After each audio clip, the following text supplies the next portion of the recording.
Students, आज हम enthalpy के बारे में स्टडी करेंगे। स्टूडेंट्स, एंथैल्पी किसी मटेरियल के हीट कंटेंट को शो करती है। कांस्टेंट प्रेशर पर जब कोई थर्मोडायनेमिकल सिस्टम एक स्टेट से दूसरी स्टेट में पहुंचता है, क्या? जब कोई थर्मोडायनेमिकल सिस्टम एक स्टेट से दूसरी स्टेट में पहुंचता है तो इस दौरान या तो कुछ हीट ऑब्जॉर्ब करेगा या कुछ हीट इमिट करेगा, राइट। अब ये इस दौरान कितनी हीट ऑब्जॉर्ब कर रहा है या कितनी हीट एक्सक्रीट कर रहा है, इसका डिटर्मिनेशन हम एंथैल्पी के द्वारा कर सकते हैं, राइट। अब देखो, इसे और सा समझने के लिए मान लेते हैं कि ये एक पिस्टन है, राइट, और इस पिस्टन के अंदर मान लें कोई गैस भरी हुई है, राइट। और अब हम क्या करते हैं कि ये जो सिलेंडर है, इसकी जो बाहर की जो वॉल्स है वो कंडक्टिंग वॉल्स है, और ये हम क्या करते हैं, इसको बर्नर की सहायता से गर्म करते हैं, राइट।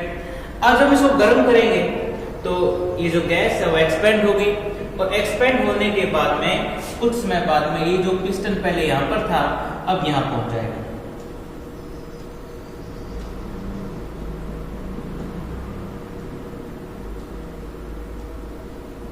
राइट।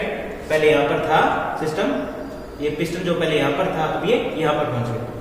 अब आप देखोगे यदि पिस्टन यहां पर है तो भी इस गैस का प्रेशर एटमॉस्फेरिक प्रेशर के इक्वल है, और जब ये पिस्टन यहां पर है तो भी इसका जो प्रेशर होगा वो एटमॉस्फेरिक प्रेशर के इक्वल होगा। यानी कि दोनों ही पोजीशन पे, चाहे पिस्टन यहां पे हो चाहे पिस्टन यहां पे हो, इन दोनों ही कंडीशन पे जो इसका प्रेशर है वो एटमॉस्फेरिक प्रेशर के इक्वल रहेगा।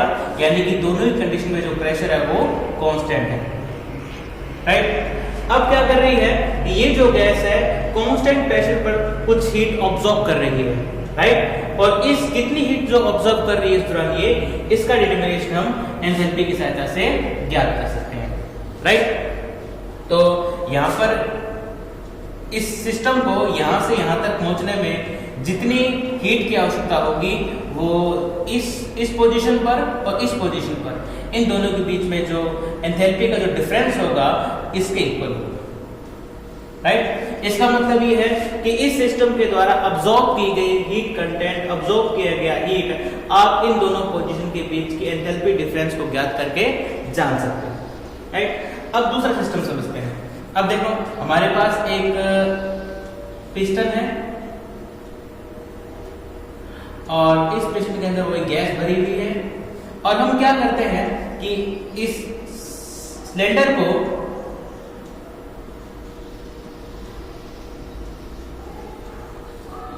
एक ऐसी जगह पर रखते हैं जिसका टेम्परेचर काफी कम है।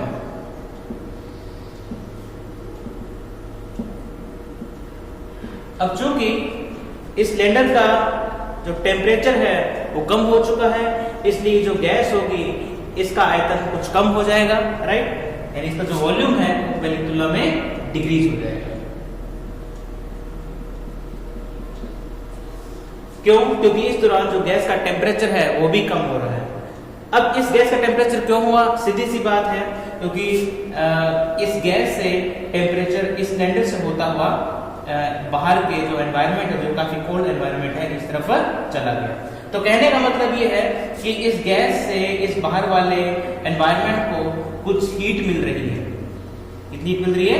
Delta Q. आप ये भी कह सकते हो कि इस गैस का जो टेम्परेचर इसलिए कम हो रहा है क्योंकि इस गैस से हीट बाहर निकल रही है, और आपको पता है कि जब हीट बाहर निकलती है तो टेम्परेचर कम हो जाता है, राइट। अब इसका टेम्परेचर कम हो गया, अब जब जैसे इसका टेम्परेचर कम होगा इसका प्रेशर होगा वो भी कम हो जाएगा, और जो प्रेशर होगा वो कम होके वापस यहाँ पर आ जाएगा। लेकिन आप यहाँ पर देखोगे कि पिस्टन पहले यहाँ पर स्थिर था, राइट, लेकिन इसका वॉल्यूम ज्यादा था।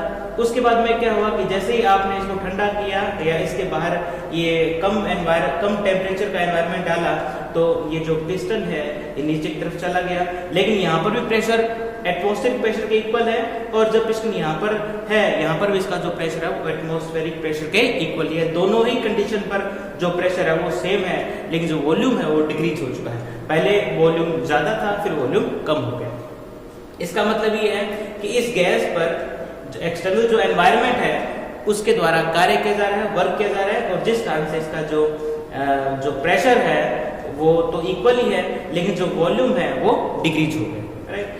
अब इस दौरान ये कितनी हीट को एक्सक्रीट करेगा उसका भी डिटर्मिनेशन आप एंथैल्पी के डिफरेंस की सहायता से ज्ञात कर सकते हो। तो इससे आपको ये स्पष्ट हुआ कि जब भी कोई मटेरियल हीट ऑब्जॉर्ब करता है या जब भी कोई मटेरियल हीट एक्सक्रीट करता है, इन दोनों का डिटर्मिनेशन आप एंथैल्पी की सहायता से ज्ञात कर सकते हो। अब एक और बात, जैसे आपने इंटरनल एनर्जी के बारे में समझा कि जो इंटरनल एनर्जी होती है वो पाथ पे डिपेंड नहीं करती, यानी जब कोई थर्मोडायनामिकल सिस्टम एक स्टेट से दूसरी स्टेट में जाता है तो कई तरीके के पाथ एक्वायर कर सकता है, ले सकता है, लेकिन जो एनर्जी होती है, जो इंटरनल एनर्जी होती है, वो पाथ पे डिपेंड नहीं करती, बल्कि फाइनल पोजीशन और इनिशियल पोजीशन पे ही डिपेंड करती है। ठीक इसी प्रकार से एंथैल्पी भी फाइनल पोजीशन और इनिशियल पोजीशन पे ही डिपेंड करती है, पाथ पर डिपेंड नहीं करती। इसलिए ये भी एक एग्जैक्ट डिफरेंशियल होता है, यानी कि जो डेल्टा एच होगा, यानी कि एंथैल्पी में जो परिवर्तन होगा, चेंज होगा, वो फाइनल स्टेट के एंथैल्पी और इनिशियल स्टेट के एंथैल्पी के डिफरेंस के इक्वल होगा, राइट। ये जो है पाथ पर डिपेंड नहीं करेगा। अब इसके बाद में एक चीज और मैं आपको बताऊं, तो आप ये याद कर सकते हो। देखो स्टूडेंट्स, यहाँ पर भी क्या है, हीट ऑब्जॉर्ब हो रही है, यहाँ पर हीट एक्सक्रीट हो रही है।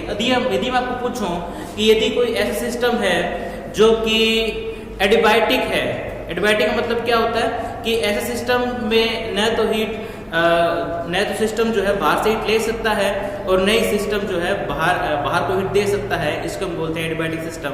यदि एडिबायोटिक सिस्टम हो तो बताइए क्या ये कोई हीट ऑब्जॉर्ब करेगा या कोई हीट एक्सक्रीट करेगा, राइट। तो इस दौरान जो है इसकी एंथैल्पी कितनी होगी, तो आप ये देख सकते हो कि इस दौरान चूंकि डेल्टा क्यू 0 है, इसलिए इस सिस्टम के लिए, जो एडिबायोटिक सिस्टम है उसके लिए जो एंथैल्पी में चेंज होगा वो भी 0 होगा।